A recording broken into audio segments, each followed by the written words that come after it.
ETF index mutual funds నేర్చుకుని stock మార్కెట్లో రాణించాలనుకుంటున్నారా? వెంటనే ఈ నెంబర్కి కాల్ చేయండి.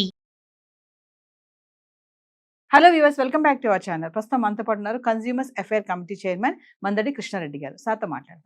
నమస్తే సార్. నమస్కారం అమ్మ.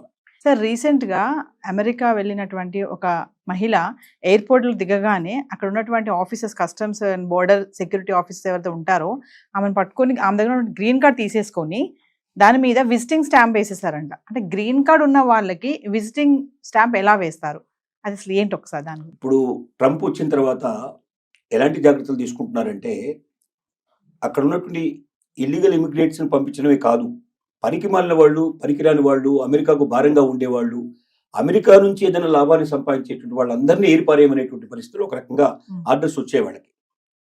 ఆ ఆర్డర్స్ ప్రకారమే వాళ్ళు ఏం చేస్తున్నారంటే, ఇప్పుడు మన పట్టుకున్నటువంటి లేడీ ఎవరుతున్నారు, షీఈ్ ఎ ఓల్డ్ లేడీ. తనకి ఏజ్లు, తన కూతురు ఎయిర్పోర్ట్లో వెయిట్ చేస్తుంది బయట. తను వచ్చింది, దిగిన తర్వాత తను కొన్ని క్వశ్చన్స్ వేశారు వాళ్ళు. అసలు ఎందుకు ఫ్రీక్వెంట్గా వెళ్ళి వస్తుంది ఇండియాకి? సంవత్సరంలో చాలాసార్లు వెళ్ళవడం, ఇండియాకి వెళ్తుంది, మళ్ళీ అమెరికా వస్తుంది, మళ్ళీ ఇండియాకి వెళ్తుంది, మళ్ళీ అమెరికా వస్తుంది, ఇలా తిరుగుతుంది ఆవిడ. ఇన్నిసార్లు విజిట్ చేస్తున్నావు దేనికోసం? నువ్వు ఏమైనా బిజినెస్ చేస్తున్నావా? నువ్వు అమెరికాలో బిజినెస్ ఏమి లేవు, కానీ ఇండియాలో ఏమైనా బిజినెస్ చేస్తున్నావా? అమెరికా ఏమంటుని ఇండియాకు తీసుకెళ్లే ప్రయత్నం జరుగుతోందా? ఇలాంటివన్నీ వాళ్ళు క్వశ్చన్స్ వేశారు. ఈ క్వశ్చన్స్లో తనకు ఇంగ్లీష్ 100% తనకు రాదు, కొంత వచ్చు కొంత రాదు. తను చెప్పిన ఆన్సర్స్ తికమగ్గా ఉన్నాయి, సూట్ అవ్వట్లేదు. రెండోది ఏంటంటే, తనకు సంబంధించినటువంటి వాట్సాప్లు కానీ లేకపోతే మిగతా కానీ వాళ్ళు కొంత వెరిఫికేషన్ చేస్తే అమెరికాలో ఏదో కొంత బిజినెస్ జరుగుతున్నట్టుగా అనిపించింది. అంటే ఇండియాలో జరుగుతున్నట్టుగా అనిపించింది.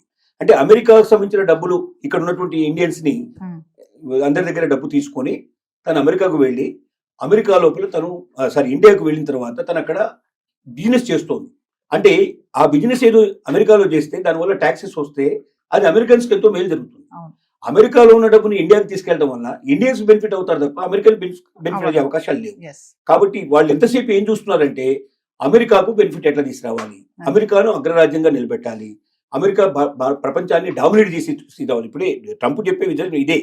అమెరికన్స్ ఇంత ముందుకున్న గ్రేట్ అయిపోవాలి, ఇంతకన్నా చాలా బిగించాలి, ఇప్పుడు ప్రపంచం మీద అంతా ఆధిపత్యం చెలాయించాలి. అలా చెలాయించాలంటే డాలర్ విపరీతమైన రేట్ రావాలి, ఇక్కడ ఉన్న వాళ్ళందరికీ ఉద్యోగాలు రావాలి, ఇక్కడ ఉన్న వాళ్ళందరూ సంపన్నులు అయిపోవాలి. అమెరికాకు ఇతర దేశాలకు మధ్యలో తేడా చాలా విపరీతంగా ఉండాలి, అంటే ఎప్పటికీ అందుకోలేని పరిస్థితి తీసుకురావాలి. అలాంటి పరిస్థితికి నేను తీసుకొస్తానని చెప్పి ప్రామిస్ చేశాడు ట్రంప్. అందుకే ఓట్లు వేశారు. ఓట్లు వేసిన తర్వాత ఏం చేశాడు, ఇల్లీగల్ ఇమిగ్రెంట్స్ ని సంఖ్యలు వేసి మరీ తీసుకొచ్చి ఆ దేశాల్లో మొదలుపెట్టాడు. సంఖ్యలు వేయడం అంటే మనకి తెలుసు కదా, మరి అట్లాంటి ఆర్థిక నేరస్తుల్లో మిగతా వాళ్ళని చేసినట్టుగా తీసుకొచ్చేస్తున్నారు. ఇండియాకు తీసుకొచ్చిన వాళ్ళని కూడా సంఖ్యలు వేసి పట్టుకొచ్చారు. ఇప్పటిదాకా వచ్చినట్టు విమానాలనే అంటాకి వచ్చాయి. సరే, మోడీ వెళ్ళి మనం రిక్వెస్ట్ చేసి మా వాళ్ళని మేము తీసుకొచ్చుకుంటాం, మీరు తీసుకురావాల్సిన అవసరం లేదు, మీరు ఎవరెవరు ఉన్నారు ఇల్లీగల్స్ మీరు గుర్తించండి, వాళ్ళు మాకు అప్పచెప్పండి, మేము తీసుకొచ్చుకుంటాం అని చెప్పాడు. బహుశా అది ఆచరణలోకి రావచ్చు. ఈ లేడీ విషయంలో ఏం జరిగిందంటే, ఒకటి తను సరిగ్గా ఆన్సర్స్ చెప్పకపోవడం వల్ల, తికమక అవడం వల్ల, టాలీ కాకపోవడం వల్ల ఒకటైంది. రెండోది వాళ్ళకి అర్థమైంది ఏంటంటే, ఈవిడ ఇండియాలో వ్యాపారాలు చేస్తోంది, అందుకే ఫ్రీక్వెంట్ గా అమెరికాకు వస్తుంది. అమెరికాలో ఉన్న డబ్బుని ఏదో రకంగా ఇండియాకు వెళ్ళేట్టు చేసి, ఇండియాలో దాని ద్వారా వ్యాపారాలు చేసి ఇండియాకు లబ్ధి చేస్తుంది తప్ప అమెరికాకు లాస్ చేస్తుంది. అమెరికాకు దీనివల్ల ఏ రకమైన ఉపయోగం లేదు, పైపెచ్చు నష్టం వస్తున్నట్టుగా వాళ్ళకి అనుమానాలు వచ్చాయి. అనుమానాల వల్ల ఏం చేశారంటే, ఈవిడికి పర్మనెంట్ వీసాని, గ్రీన్ కార్డుని క్యాన్సిల్ చేసేసి నీకు టెంపరరీ వీసా, టూరిస్ట్ వీసా నీకు బండిల్ చేస్తున్నావు అన్నట్టుగా ఆ పాస్పోర్ట్ వాళ్ళు స్టాంపింగ్ చేసి ఇచ్చారు. అంటే ఇంకా భవిష్యత్తులో ఇది చేయడానికి వీళ్ళని పరిస్థితులు కనిపించారు. అంటే దీని అర్థం ఏమిటంటే, ఇది ఈవిడకు ఒక్కదానికే కాదు, ప్రపంచంలో అందరికీ దీని ద్వారా ఒక సందేశం పంపించారు.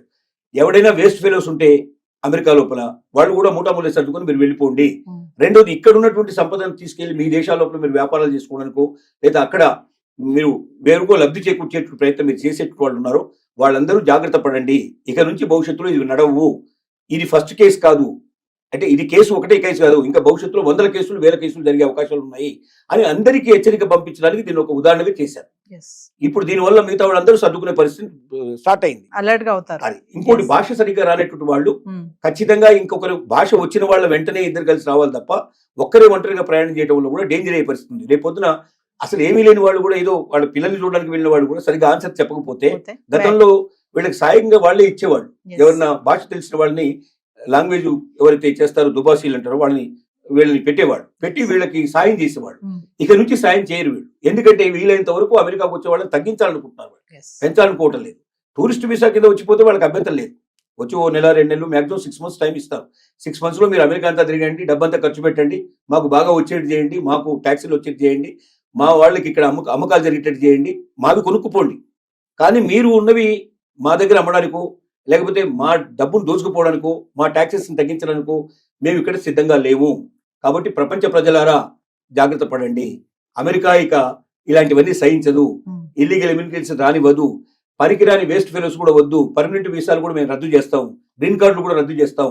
ఇక నుంచి ప్రతి ఒక్కరూ జాగ్రత్త పడండి అని ఒక పెద్ద హెచ్చరికకి ఆవిడ ఒక ఉదాహరణగా తీసుకోవడం జరిగింది. అంటే ఇక్కడ మేము ఎక్కువ సంపాదించలేకపోతున్నాము, అక్కడికి వెళ్ళి బాగా సంపాదించాలి అనుకునే ఆలోచన ఇంకా వద్దు అని అంటారా సార్? ఖచ్చితంగా. నేను ఒకటే మాట చెప్పగలుగుతున్నాను, భారతదేశం ఇవాళ ఒకప్పుడు భారతదేశం కాదు. ఇవాళ అవకాశాలు కోకొల్లలుగా ఉన్నాయి. ఇక్కడ వ్యాపారం చేయదలుచుకున్న ఏ రంగంలోకి వెళ్ళండి, నిజంగా ప్రతిభావంతులైన వాళ్ళు ఆ రంగంలో అందరికన్నా ఎక్కువ సంపాదించే అవకాశాలు ఉన్నాయా లేదనేది మనల్ని మనం ఖచ్చితంగా ఒకసారి మనం ఆలోచించుకుంటే ఏ రంగమైనా తీసుకోండి. మీరు ఏ రంగంలో అయినా మీరు ప్రతి రంగంలో కూడా మీ దగ్గర నిజంగా ప్రతిభ ఉంటే ఒక ఆలోచన మొత్తం జీవితాన్ని మార్చేస్తుంది, ప్రపంచాన్ని మార్చేస్తుంది. అలాంటి ఆలోచనలు మీ దగ్గర ఉంటే ఇక్కడ కూడా మీరు రాణించే అవకాశం కావాల్సినంత ఉంది. వ్యాపారం చేసేందుకు మీరు మీ దగ్గర ఉన్న ఐడియాని పెట్టుబడి పెట్టగలిగితే దాన్ని పెట్టుబడిని తీసుకోవడానికి సిద్ధపడే వాళ్ళు, దానికి తగినట్టుగా కొన్ని 100 రెట్లు పెట్టుబడి పెట్టి దాన్ని ప్రపంచానికి అంతా అందించడానికి సిద్ధపడే వాళ్ళు ఇక్కడ కావాల్సిన మంది ఉన్నారు. భారతదేశంలో ధనవంతులు కొరత లేదు నిజం చెప్పాలంటే, కానీ ధనం కొద్ది మంది చేతుల్లో ఉంది. మొత్తం దేశంలో సంపద అంతా కూడా 10% దగ్గర ఉంటే 90% దగ్గర డబ్బు తక్కువ ఉండేట్లు పరిస్థితి ఏర్పడింది. కాబట్టి ఈ 10%లో ఉండేట్లు వాళ్ళు కూడా కోకోలుగా వాళ్ళు పెట్టుబడి పెట్టడానికి సిద్ధంగా ఉన్నారు. మీ దగ్గర ఐడియా ఉందా, మీ దగ్గర క్యాపబిలిటీ ఉందా, ఉంటే బయటికి రండి. ఇక్కడే లేని వాళ్ళు అక్కడ పోయి ఏం చేస్తారు? కాబట్టి ఒకప్పుడు అంటే ఇండియాలో అవకాశాలు లేదు కాబట్టి మీరు అమెరికాను వెతుక్కుంటూ వెళ్ళారు. ఇవాళ అవకాశాలు ఇండియాలో ఉన్నాయి. లేదని ఎవరంటే నాకు జాబ్ దొరకటం లేదు, నాకు పని దొరకటం లేదు అంటే వాళ్ళంతా సోమరిపోతు ఇంకోటి లేనట్టు మాట. ఎందుకంటే రోజు మీరు చూడండి, పేపర్ తీయండి ఒకసారి, పేపర్లు తీస్తే కొన్ని వేల జాబ్స్ కనపడతాయి. కానీ మన వాళ్ళు వెతికేది ఏంటంటే వైట్ కలర్ జాబ్ కావాలి, కష్టపడకుండా సంపాదించాలి, నేను ఎప్పుడు ఏసీలో కూర్చోవాలి, కార్లలో తిరగాలి, ఇలాంటి కోరికలు ఉండేవాడు కష్టం. ఏ జాబ్ అయినా సరే నేను చేస్తానని సిద్ధపడితే జాబ్ దొరకపోవడం కాదు, కావాల్సినంత సంపాదించుకునే అవకాశం ఉంది. ఒక జాబ్ కాదు, పొద్దున్నే మళ్ళీ పార్ట్ టైం కూడా చేసుకునే పాసిబిలిటీస్ ఉన్నాయి. కాబట్టి నేను ఒకటే చెప్పగలుగుతున్నా ఏంటంటే, అలాంటి అమెరికాకు వెళ్ళి అక్కడ బందీలుగా మనం పట్టుబడి సంఖ్యలు వేయించుకొని ఈ దేశానికి వచ్చి ఆ అవమానాలు భరించేదానికన్నా మీ దగ్గర శక్తి ఉంటే, క్యాపబిలిటీ ఉంటే ఈ ఐడియాని ఎలాగ బయటకు తీసుకురావాలి, ఎలాగా సమాజం ఇవాళ సోషల్ మీడియా కావాల్సినంత తీసుకుంది. మీకు మీ దగ్గర ఒక మంచి ఐడియా ఉంటే మీరు సోషల్ మీడియాకి ఇవ్వండి, ఆటోమేటిక్గా ఎవరు చేరాలో వాడు చేరుతుంది, మిమ్మల్ని వెంటనే వాడే పిలుస్తాడు, వెతుక్కుంటూ వస్తాడు మిమ్మల్ని. కాబట్టి ప్రతిభావంతులారా, మీ ప్రతిభని వేరే దేశాలకు అమ్మడానికి ప్రయత్నం చేయకండి, మన దేశంలోనే మీరు తీసుకొని మీరు రాణించండి, మీరు దాని ద్వారా మన దేశానికి సేవ చేయండి అని చెప్పి మరొకసారి విజ్ఞప్తి చేయాల్సి వస్తుంది. అంటే సార్ ఒక విషయం ఫైనల్ గా చెప్పండి సార్, గ్రీన్ కార్డ్ హోల్డర్స్ ఎవరైతే ఉన్నారో వాళ్ళందరూ కూడా జాగ్రత్తగా ఉండాలి, లేదంటే వాళ్ళ వీసా కూడా రద్దు అయిపోయే ఛాన్సెస్ ఉంది, గ్రీన్ కార్డ్ కూడా పోవచ్చు. ఎంత క్లియర్ గా చెప్పాడంటే, గ్రీన్ కార్డు ఉన్న వాళ్ళ పిల్లలు కూడా అమెరికన్స్ కాదని చెప్పేశాడు. ఇంకా దాని అర్థం ఏంటి? గ్రీన్ కార్డ్ అనేది ఒక పత్రం మాత్రమే, ఒక పేపర్ మాత్రమే. అంటే నువ్వు అక్కడ జాబ్ చేస్తున్నావు, నీకు ఒకవేళ ఆ జాబ్ ఆల్రెడీ నీకు పద్ధతి ప్రకారం వచ్చి ఉంటే ఆ జాబ్ చేసుకోవడం నీకు పనికి వస్తుంది. కానీ నువ్వు పర్మనెంట్ రెసిడెన్సీ రాకుండా, పర్మనెంట్ రెసిడెంట్ అనేది మళ్ళీ వేరే, పర్మనెంట్ రెసిడెన్సీ నీకు రాకుండా, నువ్వు రెసిడెంట్ కాకుండా అక్కడ నీకు అమెరికా లోపల అమెరికా పౌరసత్వం నీకు లేదు. అమెరికా పౌరసత్వం అంటే గ్రీన్ కార్డు యొక్క వాల్యూ ఎంత? తాత్కాలికమైంది తప్ప అది ఏం లేదు. అంటే L1 వీసా లాంటిది ఒక రకంగా చెప్పాలంటే గ్రీన్ కార్డు కూడా. L1 వీసా 3 ఏళ్ళు పనిచేస్తే గ్రీన్ కార్డు ఒక 5 ఏళ్ళు పనిచేస్తుంది, 10 ఏళ్ళు పనిచేస్తుంది, లేదా వాడికి ఎప్పుడు కోపం వస్తే అప్పుడు పంపించేస్తాడు.